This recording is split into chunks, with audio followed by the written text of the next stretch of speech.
Bien, la idea entonces, el padre me había pedido originalmente si podía dar el curso que di el año pasado en Samarcanda a los sacerdotes nuestros de Asia Central, pero me pareció muy genérico, todos ya lo hemos estudiado, ya he dado cursos de actualización teológica sobre eso. Por eso, como solamente tenemos en lo que queda del año 4 reuniones, me pareció mejor tocar 4 temas de actualidad sobre la pastoral de los exorcismos y demonología, más o menos a caballo entre las dos cosas. Temas de actualidad, evidentemente, para quien está un poco metido en estos temas, ¿no? Para algunos esto les sonará arcaico o quizá ni siquiera se lo imagina, ¿no? Pero son temas que han sido discutidos incluso este año y en los últimos meses.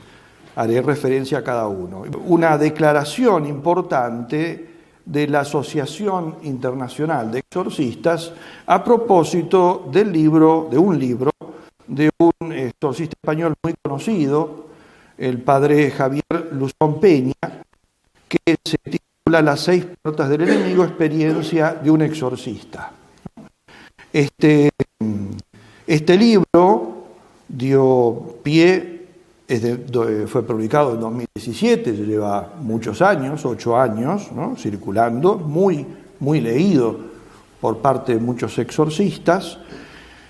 Dio pie a la Asociación Internacional de Exorcistas a publicar una nota interna, pero evidentemente se la hizo circular también por muchos portales católicos, criticando fuertemente el libro, aunque con desprolijidades por parte del autor o los autores de la nota, secundarias, pero fue lo importante en su momento porque no está firmada por nadie en particular, solamente es de la Asociación Internacional, es la que fundó el padre Amort en su momento.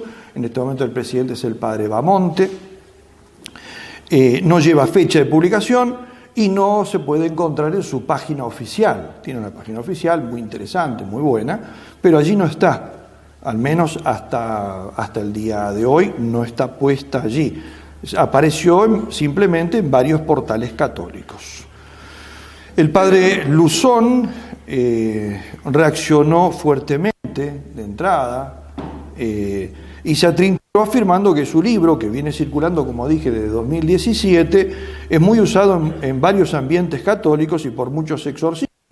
Como dije, el padre Luzón se atrincheró fundamentalmente en el hecho de decir que este libro, que venía circulando ya de hacía muchos años, sin que nadie le hubiera dicho nada, tenía además el imprimatur de 2 muy buenos obispos españoles, Monseñor Demetrio Fernández y el Niquilofta de Monseñor Francisco Orozco.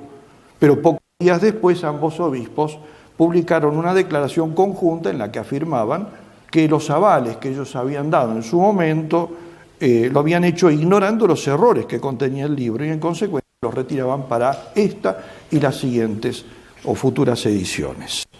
Los errores que la nota de la asociación destaca en el libro del padre Luzón son varios y tienen que ver con 5 temas: la comunicación entre vivos y difuntos de índole preternatural, las ataduras ancestrales y la sanación intergeneracional, la clasificación de los demonios y su acción, las 6 puertas por las que los demonios atacan a los humanos, finalmente los ritos y oraciones propuestos para romper las ataduras demoníacas. Yo voy a referirme entonces ahora solamente a la segunda de estas cuestiones, que viene extendiéndose mucho entre algunos exorcistas y en ambientes sobre todo carismáticos desde hace más de 25 años, sobre todo entre sacerdotes y laicos considerados como sanadores. Me refiero a la sanación, la llamada sanación de las ataduras ancestrales, o también sanación del árbol genealógico, ¿no? No me voy a pasar para poner algunos ejemplos, sino va a ser mucho más amplio. Este tema ya ha preocupado a muchos obispos. siendo hasta el momento objeto de, al menos de lo que yo conozco, 4 pronunciamientos de conferencias episcopales. La última de ellas, de la Conferencia Episcopal Española, que por medio de su Comisión para la Doctrina de la Fe publicó el 1 de noviembre de 2024 una nota titulada Nota Doctrinal sobre la práctica de la sanación intergeneracional. En la justificación de esa nota, por qué publicaban esa nota, decía lo siguiente: en los últimos años se ha detectado en algunas diócesis españolas, especialmente en el ámbito de oraciones y retiros organizados por movimientos religiosos de carácter carismático, la práctica por parte de sacerdotes vinculados a estos movimientos de la conocida como sanación intergeneracional, también llamada sanación del árbol genealógico. Si bien la nota doctrinal española hace una crítica acertada, creo que por razón de la brevedad no todos han apreciado adecuadamente su fundamentación, recibiendo en consecuencia muchas críticas de sectores católicos que nosotros consideraríamos ortodoxos, pero influenciados por exorcistas como por ejemplo el padre Luzón, aunque no es el único. La razón no es difícil de comprender. El padre Luzón y otros como él al menos aceptan la existencia del diablo, su influencia de la pastoral de los exorcismos. En eso ciertamente están muy... Y por lo tanto, entonces, los que han visto la nota doctrinal criticar esto, la breve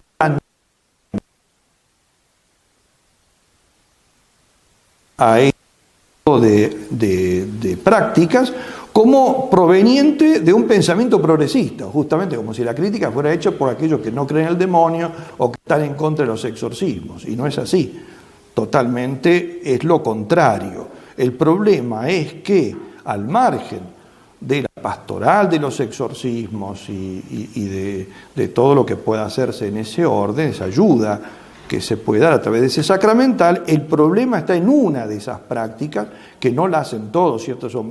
No son todos los exorcistas, ni muchísimo menos, ¿no? Que es esta de la sanación intergeneracional, que no es católica.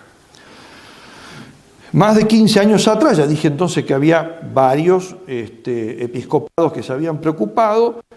El primero que sacó una declaración fue un obispo coreano, Choi Deok-ki, de la diócesis de Suwon, en una pastoral sobre los fieles difuntos, que tengo entendido, por eso dije conferencias episcopales, que lo hizo a nombre de la conferencia episcopal coreana, pero esa nota de 2007 la firma solamente él.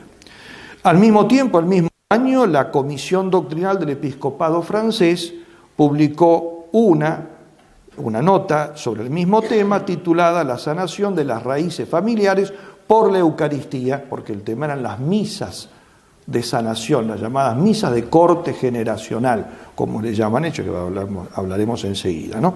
En esta, aquí sobre todo el episcopado francés sale sobre todo al frente por 2 libros que voy a mencionar más adelante. Uno es de un sacerdote católico, el padre Hamsch, y otro de un anglicano, un laico anglicano, MacColl, publicados en Francia por la editorial de los benedictinos, que ha publicado varios de los libros de este tipo. Por lo tanto, entonces, algunos monasterios benedictinos también han estado en esta práctica. Unos años más tarde, el episcopado polaco hace lo mismo con una fundada carta pastoral, se titulaba Pecado generacional y sanación intergeneracional, problemas teológicos y pastorales. Eso fue el año 2015, y allí fundamentalmente el autor de Mira, se ve que estaba muy difundido en Polonia, en ese momento es un sacerdote jesuita carismático, ¿no? Que también mencionaré enseguida. Estos documentos señalan sintéticamente que estamos de una concepción simplista de la causalidad psíquica, eso es del episcopado francés, cuya consecuencia más probable es que termine impidiendo a la persona afectada buscar una auténtica terapia para sus problemas, haciéndola perseguir soluciones pseudoespirituales fuera de sí misma.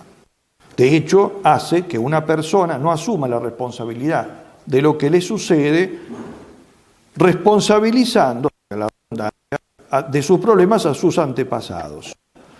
Más seriamente Todavía la teoría de la sanación del árbol genealógico parece contradecir la doctrina católica del bautismo, del purgatorio, de las indulgencias, al menos de algunos de sus defensores, porque evidentemente hay grandes y otros. También, todo esto estoy sintetizando lo que dicen esos documentos, ¿no? También desvía la caridad que debemos a los fieles difuntos, porque no se hace rezar tanto para que ellos sean aliviados de sus penas en el purgatorio, supuesto que se hable de las almas benditas del purgatorio, sino que lo que se busca es que sus pecados dejen de afectarnos a nosotros. Y señalan finalmente que se trata de una novedad en la doctrina católica, sin fundamento en la Sagrada Escritura, ni en la tradición, ni en el magisterio. He leído este tema, que no hay casi nada en cuanto a crítica, lo que escribe el padre Rogelio Alcántara, que es exorcista de la Arquidiócesis de México. Estamos hablando, un libro muy completo, muy catequético, muy bien hecho, ¿no?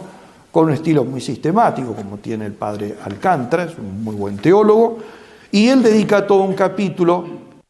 Yo voy a varias cosas, pero yo también me voy a separar bastante para añadir otras críticas más y otros aspectos, ¿no?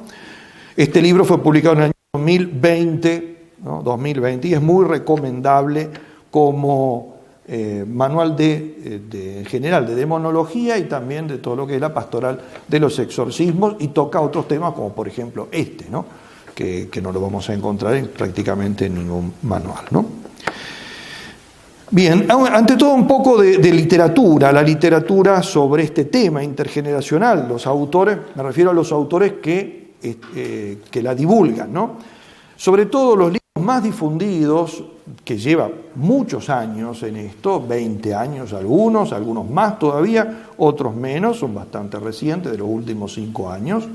Los más conocidos y divulgados en muchos ambientes son el del padre Semakula Yusefu, La sanación de la familia, de 2015. Este es un sacerdote ugandés de la diócesis actualmente en Estados Unidos, de Pensacola, Tallahassee, en Florida. El de Pedro Sánchez Acosta y María Teresa Ochoa Rodríguez, Para sanar, liberar y exorcizar, 20 años de experiencia, publicado por la BAC en el año 2017. Aquí los autores, por ejemplo, afirman que los pecados ancestrales son la causa de que, expurgando así distintas páginas, ¿no?, de que los negocios vayan a la quiebra, o se pierda la fe, o se cometa adulterio. Fíjense qué cosas tan distintas, cosas ajenas a la voluntad de uno, y pues otra cosa son pecados, ¿no?, o actos voluntarios. O simplemente el sufrimiento. Pecado ancestral, dicen ellos, se dice del pecado cometido y no reparado por alguno de nuestros antepasados. Sus efectos en la familia reciben el nombre de daños ancestrales. Los términos son importantes porque vamos ahora a hacer referencia a ellos. No sé, pecados ancestrales, los cometidos por los ancestros no reparados. Porque si hubieran sido reparados en su momento, ya no habría problema. No han sido reparados o no han sido, digamos, no se han arrepentido o lo que sea. Los efectos reciben el nombre de daños ancestrales. Afirman, por ejemplo, que el lujurioso, en palabras textuales, causa en sus hijos y nietos una adicción sexual en toda su vida, con secuelas leves o graves. El codicioso, página 151, eso.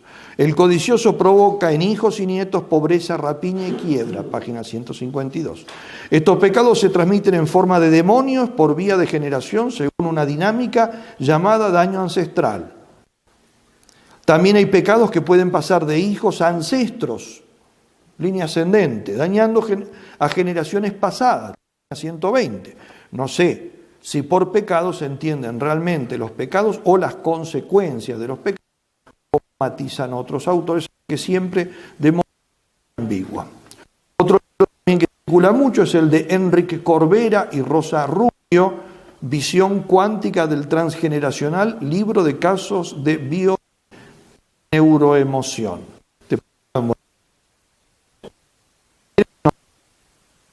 Los New Age, y tiene varios.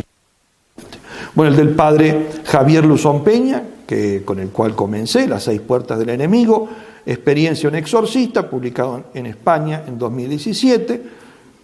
Como ya dije, este autor es un exorcista español, muy leído, muy escuchado en círculos católicos y bueno, muchas veces muy atinado en las cosas que dice, salvo cuando entra en este tema que ha terminado siendo uno de sus principales temas.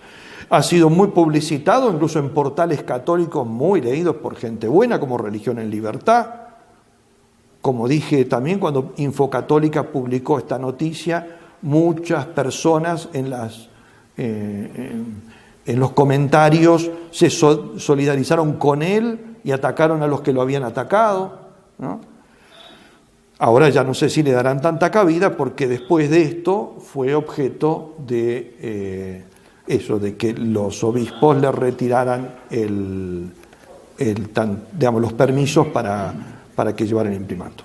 Bueno, el libro del padre John Hamsh, claretiano, que dije es el que tenía en cuenta el episcopado francés, Sanar tu árbol genealógico, publicado en 1986, él es un viejo referente del tema, entonces ven, aquí ya estamos remontándonos a muchos años atrás.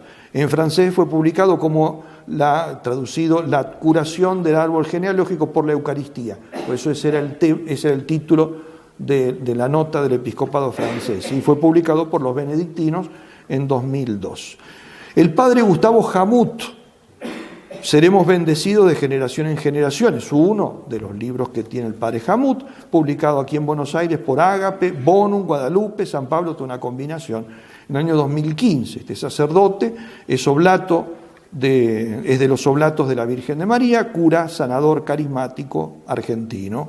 Como dije, tiene muchos libros, pude hablar personalmente con él hace unos años cuando Monseñor Tausi, en ese momento, le puso como condición, él había pedido permiso para tener conferencias y unas misas en Malargüe, y le puso como condición para darle el permiso, no sé al final si se lo dio o no, de que primero explicara cómo era su teoría frente a un grupo de sacerdotes que reunió Monseñor Tausi en el obispado, ¿no? Ahí había por lo menos 6 o 7 sacerdotes, a mí me invitó, era uno de ellos, y entonces él expresó brevemente lo que él enseñaba y le hicimos muchas observaciones. Yo le hice, por ejemplo, en ese momento la observación de que aplicaba al plano espiritual cuestiones de transmisión genética biológica, de que transposición de planos, bueno, otros le hicieron críticas bastante fuertes, ¿no? Igualmente no sé si él modificó lo que enseñaba. Yo acá me voy a hacer referencia a lo que dice en este libro. Luego el libro de Kenneth McCall, que es el que empieza con todo esto, se llama Healing the Family Tree, curando el árbol familiar, es de 1982. Este libro fue publicado en español en el 2021 como La curación esotérica, método curativo investigando el árbol genealógico. Por lo que pude ver, creo que es el mismo libro, creo que la traducción a ese libro, no sé si será de otro, ¿no? Y en francés han sido traducidos por los benedictinos, quienes han propagado sus obras con 2 publicaciones. Uno, Genealogía y Eucaristía, se refiere a la Eucaristía anglicana, él era anglicano, ¿no? La misa anglicana. Camino de curación de las raíces familiares, del año 2000, y Guía de la curación del árbol genealógico, también editado por los benedictinos, antes, en el 99. Este último tiene incluso una presentación del famoso obispo carismático Monseñor Emanuel Milingo, que en el momento en que la escribe era obispo emérito, sí, de Lusaka, pero trabajaba en el Pontificio Consejo para los Inmigrantes, así firma él como miembro del Pontificio Consejo. Como saben, o al menos recordarán quizá algunos, Monseñor Milingo después terminó apostatando y casándose en la secta Mun, ¿no? Aunque después, digamos, se arrepintió de eso, volvió, después parece que volvió a salir, ¿no? Una cosa muy rara de él. Bueno, él estaba en esa misma línea, él hacía las misas carismáticas en la iglesia argentina en Roma, ¿no? Era famosa, lleva muchísima gente. Y finalmente el libro del padre Robert de Grandis, jesuita canadiense creo que era, que se llama Sanación Intergeneracional, un viaje a la profundidad del perdón, publicada por las publicaciones carismáticas en 1992. Menciono este libro porque es el que tiene en referencia este autor, y creo que este libro en particular, la Conferencia Episcopal Polaca. La crítica se ve que estaba bastante divulgado en Polonia. Bueno, a esto habría que añadir una enorme cantidad de literatura extracatólica y extra incluso cristiana, que inunda las librerías o los portales de venta de libros. En esto se mezcla mucho de carismático, de mal carismático, hay muy buena gente carismática y muy buenos sacerdotes carismáticos. Esto sería una línea bastante desviada y muy influenciada por el protestantismo, y después sobre todo en la New Age, por supuesto, ¿no? Además, ciertamente, también se mezcla en algunos autores mucha charlatanería, dependiendo todo de cada autor. ¿Cuál es el origen de esta doctrina? La doctrina es novedosa. Lo han señalado, creo que casi todas las notas doctrinales de los episcopados que indiqué antes, siempre han dicho es novedosa, es decir, es una novedad dentro del cristianismo esto, porque aparece hace pocos años atrás. Estrictamente hablando, la idea proviene del mundo pagano, de donde entra en el cristianismo por medio de autores protestantes, particularmente anglicanos. Primero ahí, después se difunde. El primero que comenzó con esto en el campo cristiano fue un misionero, el anglicano Kenneth McCall, que ya cité, que era un psiquiatra nacido en China, de familia británica, murió en el 2001, con el libro que ya mencioné, ese Healing the Family Tree, curando el árbol familiar. En este escrito él se basa en prácticas de las religiones asiáticas paganas, para sanar a los necesitados por medio de oraciones dichas en favor de los ancestros, ¿no? McCall fundó un movimiento que se expandió primero entre los carismáticos anglicanos, se infiltró luego en la renovación carismática católica y de ahí, digamos, se afianzó dentro de algunos sectores de la Iglesia Católica. Los representantes más famosos dentro del ambiente católico son los conocidos carismáticos, padre jesuita Robert Sears, el también jesuita ya mencionado, Robert de Grandis, el padre Lou Cerulli, de la Arquidiócesis de Montreal, el corazonista irlandés Michael Barry, el claretiano John Hamsh, el padre Josefu Smakula, que inicialmente era religioso de los Padres de la Misericordia, después pasó a ser diocesano, como dije, incardinado en la diócesis de Pensacola-Tallahassee. La fuente de estas ideas, sobre todo la del daño ancestral, parece ser la ley del karma, que proviene de la religión hinduista. Esta ley sostiene que cada acción, buena o mala, genera una consecuencia correspondiente, ya sea en esta vida o en una futura reencarnación. Por tanto, todas las acciones humanas tienen consecuencias morales inevitables que afectan el presente y el futuro de una persona. No se trata de un juicio externo que Dios va a castigar a las otras generaciones con esto, estamos hablando del karma, ¿no?, como está en la religión hinduista, sino de una ley natural de equilibrio y aprendizaje espiritual. Dice, por ejemplo, Sánchez Acosta en el libro que mencioné antes, todos los males que hacemos a los demás se nos regresan a nosotros, a nuestros hijos o nietos. Y en otro lugar, en el momento en que nosotros estamos cometiendo un pecado, le estamos transmitiendo un daño a nuestros hijos, padres, hermanos, a nuestro país y a la creación entera. Esta doctrina no tiene fundamento teológico. Algunos de estos autores tratan de justificar la aplicación del karma a la teología católica basándose en algunas teorías psicológicas de Carl Jung, particularmente lo que él llama la teoría de la sincronicidad, acomodándola en una mezcla extraña y ajena, ciertamente, a la psicología del mismo Jung, a la doctrina de la comunión de los santos. Así, por ejemplo, hace Sánchez en ese libro, ¿no?, que ya citamos. También intentan explicarla a la luz de la doctrina del pecado original, que se nos transmite por propagación y no por imitación, haciendo una analogía indebida. Después diré algo más sobre eso, ¿no? La mayoría de estos autores se basa en algunos pasajes del Antiguo Testamento en los que ven avalada su doctrina del llamado pecado ancestral. Particularmente los siguientes textos, son los únicos que citan, ¿no? Por eso voy a leer algunos de ellos. Éxodo 20, versículos 5 y 6. Yo, Yahvé, tu Dios, soy un Dios celoso que castigo la iniquidad de los padres en los hijos hasta la tercera y cuarta generación de los que me odian, y tengo misericordia por millares con los que me aman y guardan mis mandamientos, por millares de generaciones. Con casi el mismo sentido tenemos el texto de Éxodo 34, versículos 6 y 7. Números 14, 18 y Deuteronomio 5, 9 al 10. No los leo porque dicen prácticamente lo mismo. También el texto de Lamentaciones 5, 7. Nuestros padres pecaron, ya no existen y nosotros cargamos con sus culpas. Y finalmente Baruch 3, 5. No te acuerdes de las iniquidades de nuestros padres.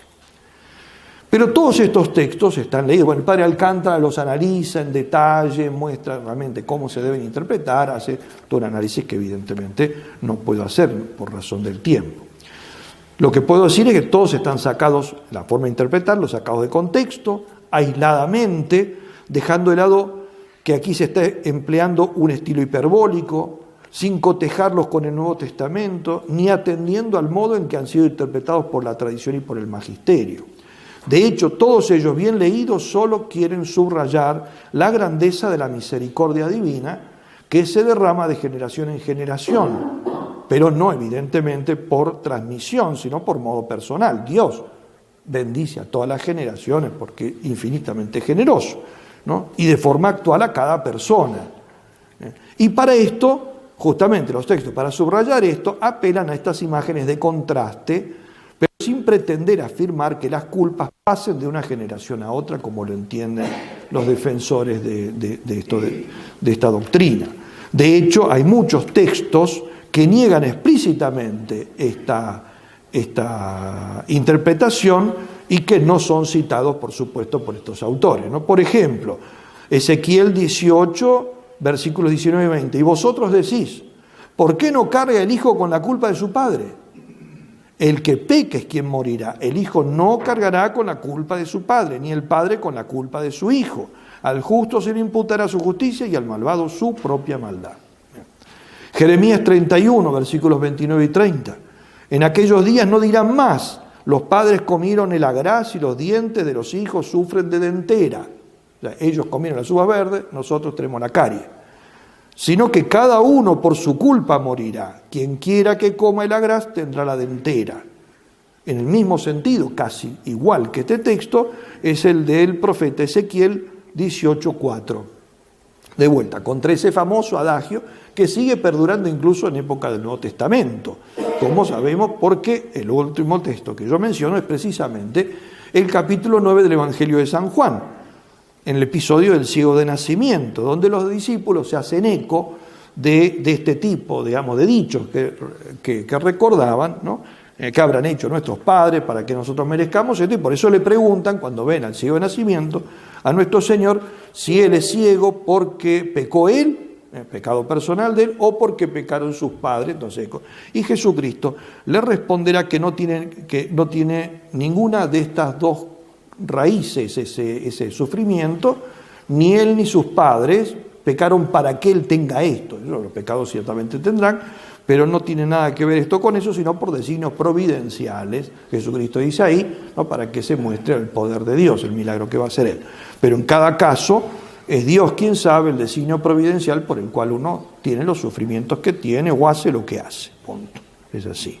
Por tanto, la doctrina de los pecados ancestrales, como señalan sobre todo estas notas doctrinales de los episcopados que ya cité antes, no tiene fundamento bíblico, ni tampoco presencia ni en la tradición ni en el magisterio, por eso que dicen son novedades, ¿no? ¿Y qué es lo que enseña? Concretamente, ¿en qué consiste esta enseñanza? En concreto, enseñan que los males que padecen actualmente las personas, males psíquicos, morales, pecados, por lo tanto, sociales, espirituales, corporales, tienen una causa necesaria y natural en los pecados de sus antepasados. Porque, sostienen, los males físicos y morales pueden ser transmitidos a futuras generaciones si no son reparados y cortados, otro término clave, de forma adecuada. Como para repararlo hace falta decir ciertas oraciones que han descubierto estos exorcistas, ¿no? que son los que las enseñan y que los antepasados no conocían, se sigue que no las dijeron, por lo cual las generaciones posteriores han heredado sus males y pecados, hasta que alguien termine cortándolas. Según estos autores, aunque como ya dije hay variantes entre ellos, pueden transmitirse y heredarse tres tipos de males. Estoy sintetizando, en ello está mucho más difuso todo eso. Males físicos y malas inclinaciones, en primer lugar. Pecados, propiamente, digamos, hablan de pecados, pero después parecen matizar y serían las consecuencias de los pecados, que algunos entienden como propensiones y hasta ciertos condicionamientos para cometer los mismos pecados o pecados análogos que sus antepasados. Y, en tercer lugar, maldiciones hechas sobre sus descendientes. Como podemos ver, se están mezclando cosas de naturaleza muy diversa. ¿Por qué? Porque, en primer lugar, por malas inclinaciones, podría entenderse todo cuanto está ligado a la base temperamental de orden físico y biológico. En este sentido, no hay mayores dificultades de admitir cierta transmisión hasta cierto punto. Porque sin duda que en algunos casos algo del temperamento, que no es otra cosa que nuestra estructura biofísica, se transmite por herencia. De hecho, recibo mi cuerpo de mi padre y mi madre. Y por lo tanto también entonces sus genes, y con sus genes evidentemente cierta estructura muy parecida a la que tienen ellos.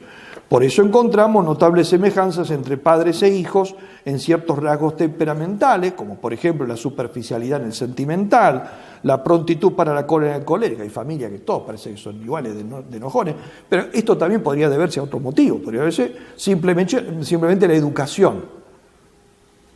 Porque uno ve, crece en ese ambiente y hace lo mismo que hacen los mayores. Lo que pasa es que a veces también se ve en hijos que son adoptivos, o sea que fueron criados en otra familia y sin embargo siguen teniendo ciertos rasgos muy parecidos a sus progenitores biológicos, ¿no? Por eso es que vale. Viene así también, o sea, la lentitud en un flemático, en un amorfo, la inquietud en un nervioso, etcétera. También podría admitirse la herencia de patologías o propensiones patológicas hereditarias que hayan sido contraídas por alguno de los progenitores. Algunas simplemente ellos también las tienen por herencia, evidentemente una patología a veces propensiones. Por eso cuando tenemos una enfermedad normalmente los médicos nos preguntan si esto ya algunos otros en la familia también lo han tenido, porque es probable que afecte un poco a toda la línea hereditaria en algunas cosas, o que haya algo y que pueda servir para esa explicación. También podría ser que él haya contraído algún progenitor, y estaría más relacionado con lo nuestro, a raíz de un comportamiento desordenado y pecaminoso, como por ejemplo la práctica desordenada del sexo, drogadicción, alcoholismo, que puede evidentemente hacer que genere enfermedades contraídas en eso. El SIDA, por ejemplo, las enfermedades sexuales, algunas enfermedades sexuales, la drogadicción, el alcoholismo, etc. Y todo ese tipo de cosas, bueno, y eso una vez afectado al cuerpo, a veces también se puede transmitir. A veces hijos de personas alcohólicas, sobre todo de madres, y que han seguido practicando drogadicción, alcoholismo durante el embarazo, eso ha afectado también al niño gestado, ¿no? O que se está gestando, y a veces tiene algún problema parecido, alguna propensión, una debilidad, una labilidad frente a eso, al alcohol, la droga o lo que sea, ¿no? Y ahí entonces, por lo tanto, se podría hablar, ¿no? Pero esto, primero, no es universal ni determinante, o sea, no se da en todos los casos, primera cosa. Segundo, esas propensiones no son determinantes, la persona sigue teniendo libertad frente a los comportamientos, no es que el hijo de un alcohólico después va a ser alcohólico. De hecho, sabemos que en la mayoría de los casos eso no es así, pero en muy contados casos concretos se puede ver una relación.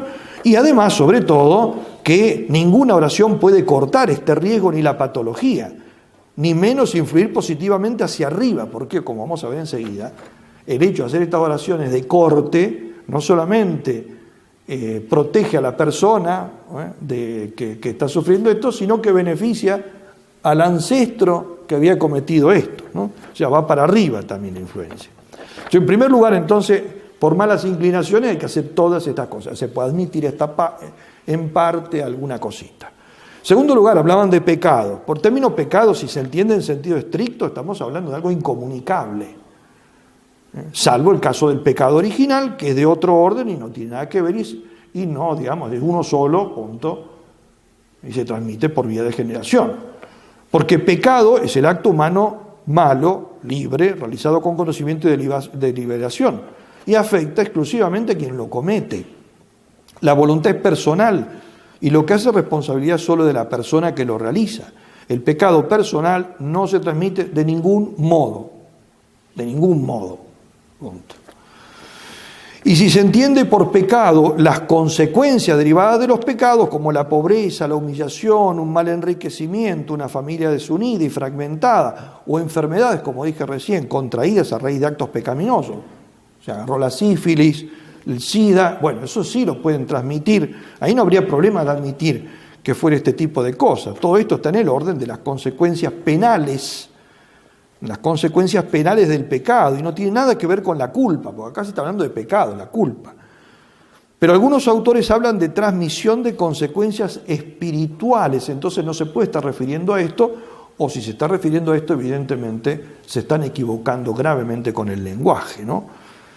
Por ejemplo, el padre Hamut, en ese libro que mencioné antes, dice así: la jornada, está relatando cómo se llevó adelante una jornada de oración. La jornada se dedicó a la enseñanza sobre la transmisión intergeneracional de todo lo bueno, pero también de las enfermedades físicas, emocionales o espirituales, concluyendo con oraciones de sanación para cada tipo de enfermedad hereditaria. Esto está en la página 22 de ese Seremos Bendecidos de Generación en Generación. El padre Alcántara, que analiza en particular este libro, se pregunta por eso, ¿qué serían estas enfermedades emocionales? Bueno, podemos también hasta concederlas, pero ¿y qué son en particular? Dice él, las enfermedades espirituales, propiamente hablando. Se puede tomar esto como una metáfora si se refiere al pecado, ¿no? Pero no hay transmisión del pecado y tampoco hay oraciones, ¿no?, para sanar una enfermedad hereditaria que sería el pecado.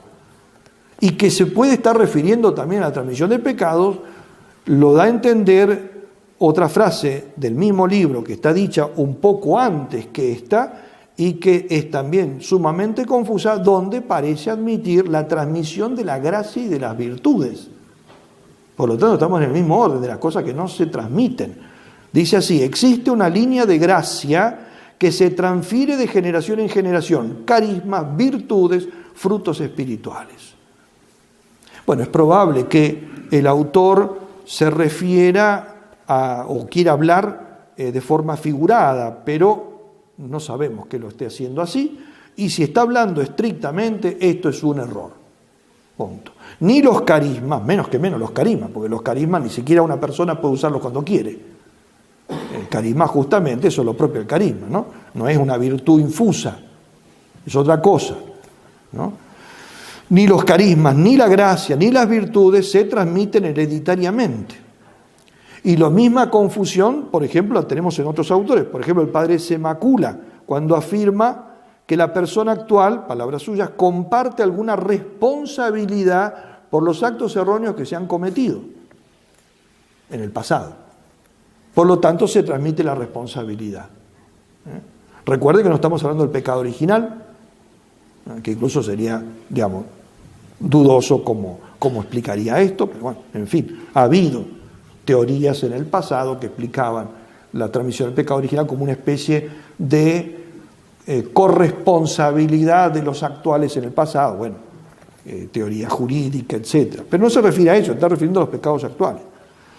Algunos buscan explicar eso, como ya dije, tomando de modelo el pecado original, pero eso es una transposición absolutamente indebida, porque el pecado original es un pecado de naturaleza y tiene su explicación, está en el catecismo, lo conocemos muy bien, es un pecado contraído, no cometido, un estado, no un acto. Son palabras del catecismo número 404. Finalmente, si en cuanto al tema de maldiciones, ¿no?, que menciona, bueno, el caso de las maldiciones y también el de lo que se conoce como precio de pacto diabólico, estos sí pueden afectar a los hijos, pero no por transmisión hereditaria, sino por otra razón que voy a analizar un poquito más adelante.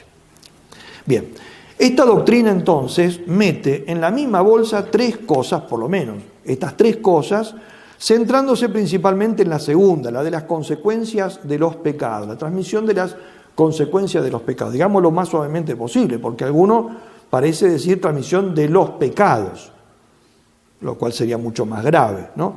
Pero transmisión al menos de las consecuencias de los pecados, a los que otros añaden todos los males no resueltos por los antepasados durante sus vidas. Esa resolución sería lo que han cortado. Eso los cortarían, los anularían, entonces no se transmite. Entonces son todos los pecados o males no resueltos en sus vidas. De esta manera explican, estoy tomando lo que aparece en los libros, ¿no? Aplican la falta de éxito de una persona en sus emprendimientos, o sea, por eso esta persona fracasa en todos los negocios que emprende. Sus accidentes, o sea, si choca, si se cae en la bicicleta, si esto le pasa siempre, bueno, todo eso tiene esa explicación en esto. Sus propios pecados, por eso incluso los actos voluntarios. Recuerden, antes mencioné, incluso había hablado del adulterio. O sea, está adultera porque esto es un problema que no está solucionado por culpa de sus ancestros. Sus rupturas familiares, su alcoholismo, su drogadicción, su violencia, su mala suerte, y llegado el caso también la infestación diabólica, la obsesión demoníaca y la misma posesión diabólica si llega a ser víctima de alguno de estos problemas preternaturales. Todo esto y mucho más se debe a una herencia no cortada debidamente. Por lo tanto, el pecado del antepasado no cortado correctamente continúa ejerciendo una influencia histórica en sus descendientes, además de ser un peso moral para quien lo cometió. Si el descendiente lo corta, y para esto está esta terapia que proponen, terapia espiritual, son oraciones, deja de padecer él su influencia y además libera al ancestro de este mal, o al menos influye sobre él para impedir que siga ejerciendo ese daño. Para esto se debe sanar el árbol genealógico. Este es el sentido que tiene esa sanación del árbol genealógico, con prácticas religiosas, entre las que se incluyen las misas de sanación del árbol genealógico y oraciones especiales. Estas oraciones son calificadas, por ejemplo, por el padre Luzón, como poderosas y que dan como resultado la liberación de estos males y el perdón para sí y para sus ancestros. Estoy tomando palabras textuales, ¿no?, de diversos libros. La liberación y el perdón para sí y para sus ancestros, de modo que, sanando todo el árbol genealógico, se evite pasar a los futuros descendientes perversiones, adicciones, pecaminosidad, enfermedades, accidentes, maldiciones, muerte repentina, abortos, suicidios, etc. Y a medida que se sanen los vivos, también se sanarán y liberarán los difuntos, porque como algunos afirman, la sanación de los vivos cambiará también el estado de los difuntos. Así se entienden estas oraciones que propone el padre Luzón. Eso está en la parte final, esas oraciones para sanar el árbol.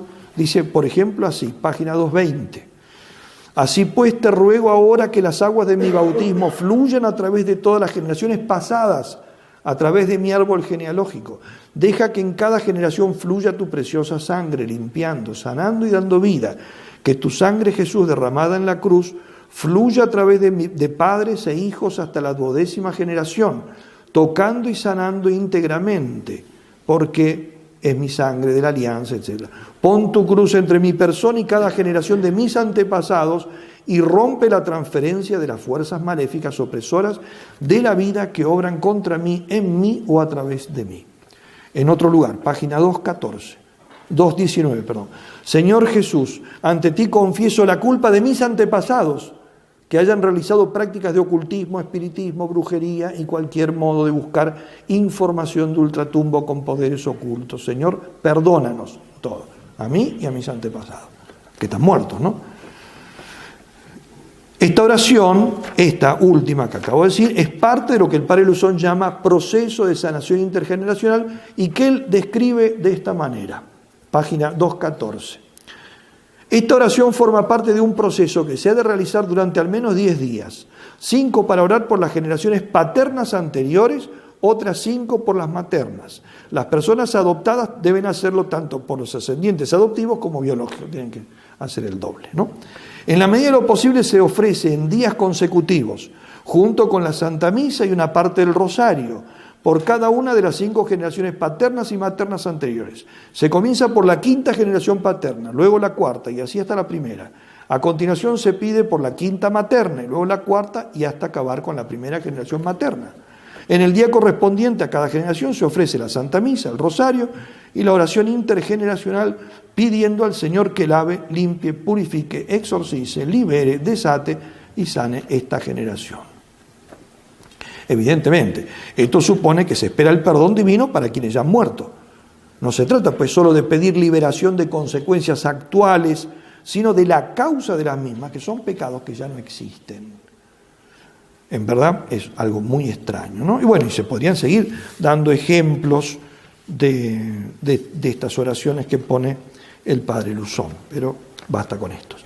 Hay que decir que en otras partes este autor parece matizar un poco estas palabras, dando a entender que se trataría de ayudar a su purificación si se salvaron, palabras de él, o arrebatar su poder de dañar a sus descendientes si se condenaron. Esto lo dice la página 150. Lo primero estaría en consonancia, evidentemente, con la doctrina del purgatorio, ¿no? Lo segundo, bueno, habría que verlo más detenidamente, suena extraño, de que estas oraciones arrebaten a las almas que están en el infierno el poder de dañar, de seguir haciendo daño. Pero luego, a pesar de que, bueno, acá un poquito, al menos en cuanto a las almas del purgatorio, estaría más encaminado, luego habla de liberar de estas ataduras a aquellos antepasados que están abiertos a la misericordia. Ahora, ahí ya no entiendo muy bien. Estar abierto a la misericordia es una expresión realmente confusa, porque en primer lugar, evidentemente, no se refiere a los condenados, y en segundo lugar, tampoco nos referimos a las almas del purgatorio. Las almas del purgatorio no están abiertas a la misericordia, están sumergidas en la misericordia divina. Son benditas almas del purgatorio, almas santas del purgatorio, que tengan que purgar todavía algo relacionado con la pena, no tiene ninguna relación con la culpa. Por lo tanto, la expresión abierta a la misericordia me viene un alma que no está en gracia, pero no está totalmente cerrada a la conversión. Por lo tanto, entonces estaría haciendo referencia a una doctrina un poco rara que será la que hablaremos en la próxima reunión, que es un poco el tema de las almas errantes, etcétera, y todo eso, ¿no? Es bastante confuso. Y de hecho, que es algo raro y que suena todo esto, se lo hace notar la Asociación Internacional de Exorcistas, suena mucho a espiritismo, algunas cosas. El padre Luzón lo niega expresamente. En el libro dice, esto no tiene nada que ver con el espiritismo, pero realmente se parece, ¿no? De hecho, ¿de qué otro modo podríamos entender esta expresión cuando dice que pide perdón por mí, por mis padres y por mis antepasados? Los muertos o están perdonados y están en el cielo o en el purgatorio, según los casos, o no lo están ni lo estarán nunca por no querer ser perdonados, porque los condenados no pueden pedir perdón, no quieren, punto, están fijados en el mal. Por lo tanto, al menos hay muy mala teología detrás de todo esto. Estas ideas han dado pie a crear, porque es una suerte de creación, inventar, misas de sanación del árbol genealógico. Es decir, no en lo sustancial de la misa, que no la modifican, y a veces la deben celebrar supongo bien, sino oraciones que meten dentro de la misa o en algún momento o al final de la misa, etc. Y sobre todo la extraña aplicación de estas misas. Y esto nace en el ambiente anglicano, porque el tema de las misas, o Eucaristía como la llaman ellos, Eucaristías de sanación, son las Eucaristías originalmente, son las Eucaristías anglicanas, que se empezaron a aplicar en estos ambientes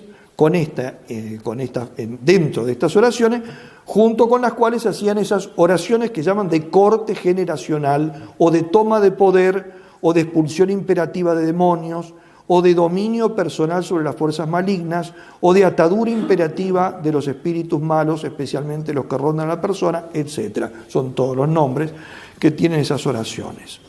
Hay sacerdotes y laicos que creen tener el carisma sanador, y para sus ritos suelen hacer escribir a la persona un árbol genealógico.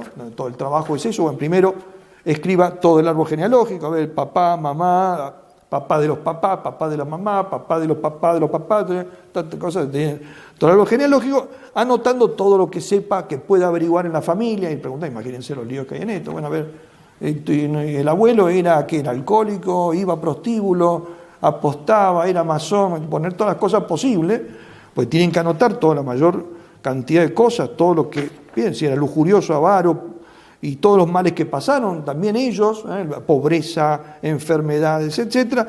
Este árbol se lleva luego a una sesión de oración donde el sanador o el grupo hacen la oración de sanación, de liberación y corte de todo espíritu heredado por la persona, y además están las oraciones que se inventan e improvisan allí. Está la misa, oraciones ya elaboradas, más las que se improvisan y que se consideran todas estas las únicas eficaces para cortar la liberación. Pero estas sí son eficaces, ¿no? Esta doctrina ha elaborado e introducido en el hablar de muchos católicos, especialmente, pero no exclusivamente, carismáticos, neologismos o términos que han adquirido un nuevo significado. Por ejemplo, transferencia, influencia, maldición intergeneracional, herencia ancestral, pegajosidad, sanación del árbol genealógico, etc. Bueno, ¿qué decir de todo esto? Desde el punto de vista de la teología católica, y tratando de sintetizar, nos podemos preguntar entonces en concreto, ¿existen o no existen las influencias intergeneracionales? Bien, hay que decir que sí, pero no como las entienden estos autores. Y decir que sí, ¿en qué sentido? ¿Cuáles y en qué sentido?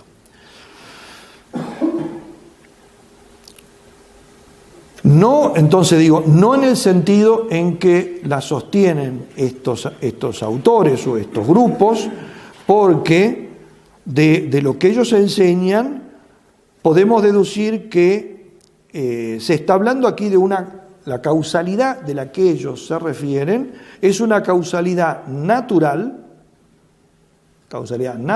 esto naturalmente ocurre así, se deriva, de efectos derivados de pecados, y en algunos autores parecería incluso que de pecados que se transmiten, y que llaman, en palabras de Luzón Peña, adherencias malignas que denominamos cargas epigenéticas y que son secuelas de pecados especialmente graves que perturbarán a los descendientes del que los cometió por varias generaciones. Está en página 146 de su libro, ¿no? Bien.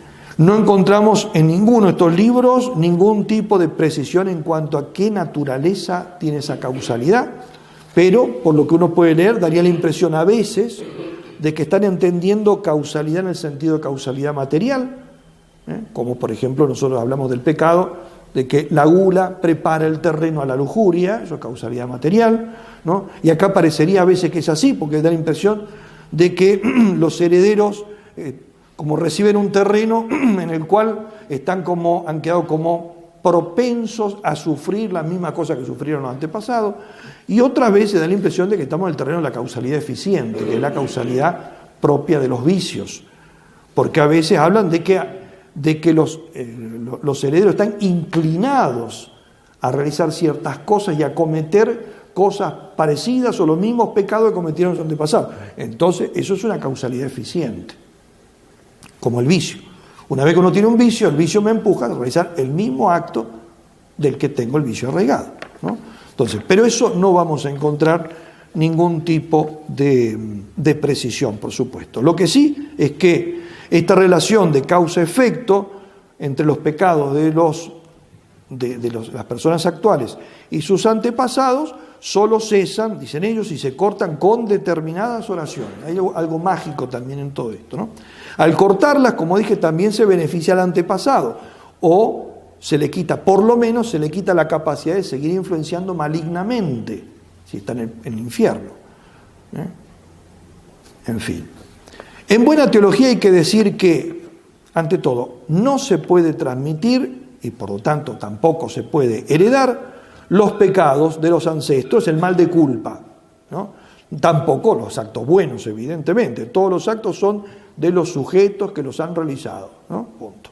Los hábitos operativos malos, o decir, los vicios, estos nacen de la repetición personal de actos malos y no se transmiten. Tampoco se transmiten en el orden del bien. Las virtudes no se transmiten. ¿Qué más querríamos, no? Ni la gracia ni las virtudes.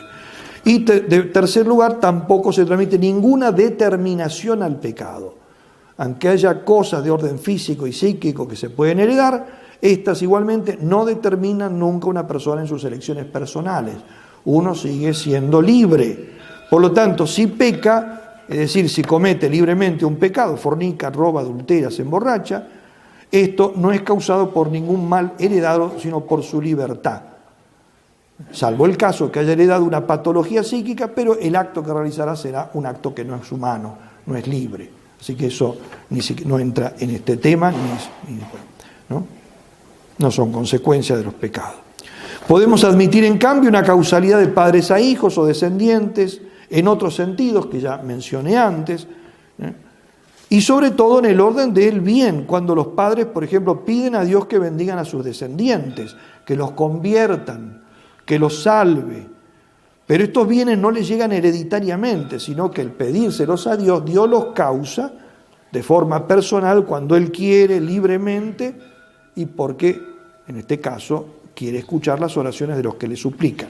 Y también en el caso opuesto, cuando alguien se relaciona con el demonio para que éste actúe en sus descendientes, sean estos ya nacidos o por nacer. Es el caso de las maldiciones o de los pactos diabólicos o de la consagración al diablo. Sobre esto, digamos alguna cosita, porque aquí sí, realmente se da como una relación de causa y efecto entre el antepasado que maldice o que hace un pacto y en aquel que es dañado después a raíz de eso, ¿no? El fundamento de esta causalidad entre ancestros y sobre todo padres e hijos, abuelos y nietos, es la potestad paterna. La potestad paterna. Los padres tienen derecho subjetivo para actuar sobre sus hijos. Tienen derecho, este derecho tiene como objeto el derecho a tenerlos consigo mientras son menores de edad, no se los pueden quitar, a proveerlos de lo necesario para su subsistencia, a educarlos, a guiarlos en la práctica de la religión, etc. También tienen el derecho, y no solo el derecho, sino el deber, de buscar su bien y de bendecirlos, es decir, de pedir a Dios por ellos protección, bendición y su salvación. Esto lo vemos reiteradamente en el Antiguo Testamento, donde tanta importancia tiene la bendición de padres a hijos, al punto tal de que termina suscitando discusiones familiares. Esaú y Jacob se pelean por recibir la bendición de Isaac, ¿no? Porque es tan importante, y Esaú se desespera cuando ve que Jacob le robó la bendición paterna, dice, no te queda ninguna para mí, le pide a su padre, ¿no? Entonces, evidentemente, esto existe y tiene una enorme importancia. Esto está basado en el derecho de los padres sobre los hijos a hacer el bien. Y me parece a mí que, análogamente, también se extiende, hasta cierto punto, en los padrinos. Los padrinos reciben, se asocian a los padres para ayudar a los hijos cuando estos no puedan ejercer lo suyo. Entonces también tienen ellos que ejercer este cuidado, esta vela, y también evidentemente los tienen que bendecir. El demonio se apoya en esto, en ese derecho natural, y dice el padre Alcántara, dice que el demonio es notablemente legalista, como se ve, dice, sobre todo en cómo impone su jerarquía, los demonios superiores a los inferiores, los esclavizan, y luego cómo reclaman sus derechos en el mundo material, como el demonio cuando en el diálogo con Jesucristo sobre el monte, yo te daré, me pertenecen, estos reinos que me pertenecen. Es muy legalista. Él recibió el gobierno del mundo, como señala la tradición, y ahora, aún caído, sigue exigiendo su derecho hasta cierto punto, ¿no? Que es un derecho, falso derecho. Pero él es legalista. Y por eso aprovecha cuando los padres abusan de su autoridad, o sea, la usan mal, en vez de usarla para el bien, la usan para el mal, para basarse sobre todo en ese tipo de influencia. Por eso es que señalan tanto muchos exorcistas serios, el padre Amor lo hacía constantemente, que una de las principales causas de posesión e infestación es la maldición de los padres y de los abuelos. Porque es una de las perversiones del derecho natural más fuerte, ¿no? Más que nada, y en cambio es mucho menos efectiva, o Dios permite mucho menos, cuando la maldición la hace alguien que es ajeno a la persona maldecida. Pero cuando hay lazos de sangre, bueno. Y esto ocurre, entonces, tanto en las maldiciones como en lo que se llama, que es peor todavía, el precio de pacto. Precio de pacto es cuando alguien hace un pacto con el demonio, y hay muchos, a los brujos van a hacer muchos pactos, para conseguir algo, riqueza, triunfo, amores, y normalmente el demonio hace pedir a los brujos a cambio el precio familiar, que le entregue a la madre, al padre, a un hermano, a un hijo y a los nietos. Generalmente entregan a los nietos, a veces a los hijos y normalmente a los nietos, porque como no los ven, a veces los nietos por nacer, ¿no? Porque como no los ven les duele menos, entonces aceptan tirar por ahí. Eso se llama precio de pacto, ¿no? Y esto no es extraño en muchos ambientes, sobre todo donde está muy extendida la brujería y todo este tipo de cosas, ¿no? El demonio es legalista, no es justo, no quiere decir que esto sea justo. Evidentemente el poder del demonio es ilegítimo, pero al demonio le basta para tratar de meter, si Dios le da permiso, tratar de meter la uña con que parezca algo legal. Ahí eso le gusta mucho. Yo tengo, por eso muchas veces los exorcismos dicen, no, yo de acá no me voy, porque yo tengo derecho. Él me vendió el alma. O su padre me lo vendió. A cambio de esto, y yo cumplí con lo mío, etc. Bueno, visos de legalidad falsa, ¿no? Pero con eso le basta, ¿no? Cuando el precio de pacto son hijos, nietos u otros descendientes, sí podría darse esta llamada, hablo de influencia intergeneracional, porque de una generación sobre otra o un cierto. Pero, en principio, este precio de pacto, primero, se rompe con el bautismo.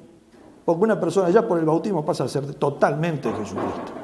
Solo que si después un bautizado vive en pecado, bueno, de alguna manera entra de vuelta en el vínculo, en el círculo de influencia del demonio, o cualquiera que está en pecado, pero además si previamente hubo un precio de esto, el demonio vuelve a sacar las chapitas viejas y decir que le fue vendido por más que después haya sido bautizado, etc. Y a veces, particularmente, son a los que más molestan con todo este tipo de cosas. Pero en este caso, primero, no estamos hablando de una herencia por vía de sangre, sino una cosa que no tiene nada que ver. Acá hay algo de una influencia espiritual de generaciones sobre otras generaciones, pero no por vía de que son hijos suyos, simplemente porque han hecho este acto espiritual. Y además, los remedios no son ningún tipo de oraciones de corte generacional, sino son los exorcismos y las oraciones de liberación, según los casos que ya tiene prevista la Iglesia. Esto no se llama ni es de ninguna manera pecado ancestral, ni una influencia intergeneracional, como le entienden estos autores, sino simplemente lo que siempre hemos estudiado en demonología y en pastoral de los exorcismos, y por eso aquí no se trata de sanar el árbol genealógico, sino de hacer lo que la Iglesia ya enseñó siempre y que está en los rituales correspondientes, ¿no?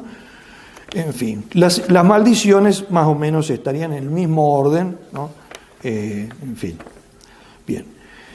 Y finalmente, además de todos estos errores que hemos hablado de la influencia, referidos a la influencia de los pecados de los ancestros sobre los descendientes, esta doctrina también contiene errores, aunque ya lo he ido mencionando, lo sintetizo ahora, también en las llamadas oraciones de corte generacional, es decir, insistí recién más que nada en el tema de cómo si pasan, y ya dije eso es falso, esa influencia, pero además es falso también el hecho de que haya oraciones que pueden cortar eso. Simplemente no existe ningún corte generacional si por esta expresión se pretende entender, como lo hacen algunos de estos autores, en una suerte de remontada histórica hacia los antepasados, no importa cuántas generaciones sean.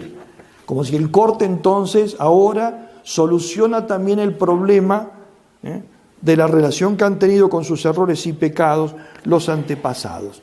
Respecto de los ancestros hay que decir lo siguiente, que es lo que nos enseña nuestra fe y la buena teología. Si están en el cielo, nuestras oraciones más bien lo que hacen es glorificarlos o atraer, o aumentar su gloria accidental y atraernos en todo caso su favor. Si están en el purgatorio, no afectan a su relación con el pecado porque no tienen ninguna relación con el pecado. No tienen ninguna relación, son almas benditas, están llenas de caridad. Están en el purgatorio terminando de pagar penas que deben, pero en cuanto al pecado, en cuanto al mal de culpa, esto ya ha sido totalmente borrado, evidentemente. Por eso son almas benditas, almas santas, almas del purgatorio.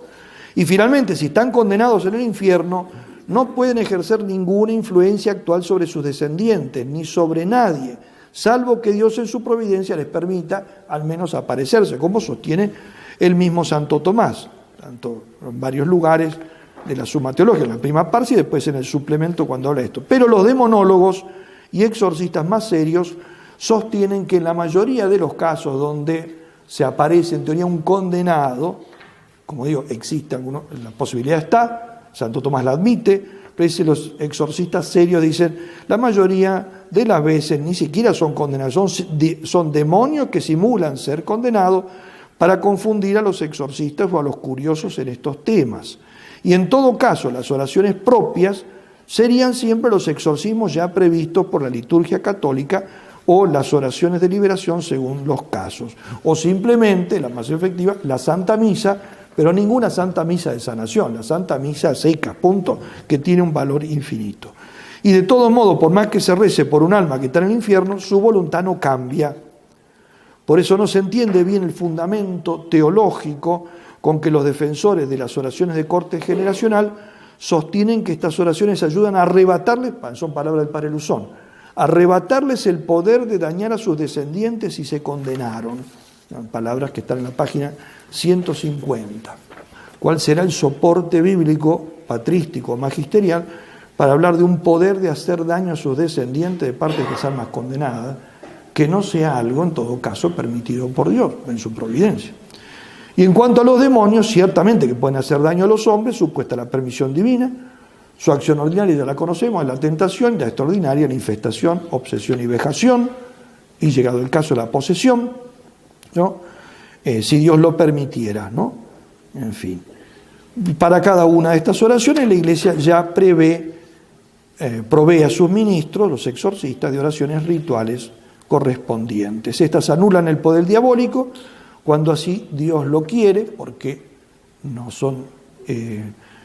tienen una eficacia ex opere operato, no son sacramentos, sino sacramentales, ¿no? Y suponen muchas veces la colaboración de la misma persona atormentada. No siempre es así, pero a veces sí, la mayoría de las veces, ¿no? Por eso tienen que también ellas convertirse y ponerse en gracia, ¿no?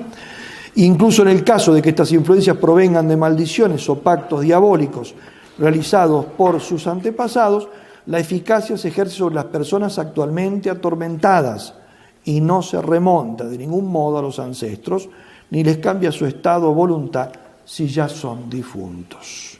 En fin, hoy como siempre, o quizá hoy más que nunca, hay que recordar las palabras del Espíritu Santo que vuelven a advertirnos como en los primeros tiempos lo siguiente: no os dejéis seducir por doctrinas diversas y extrañas. Jesucristo es el mismo hoy, ayer y por los siglos. Palabra de la carta a los Hebreos. Porque ya dijo San Pablo, escribiéndole a Timoteo, que en los últimos tiempos algunos se entregarán a espíritus engañadores y a doctrinas diabólicas, ¿no? A 1700 años del Concilio de Nicea nos vendría bien volver a meditar el credo. Nada más.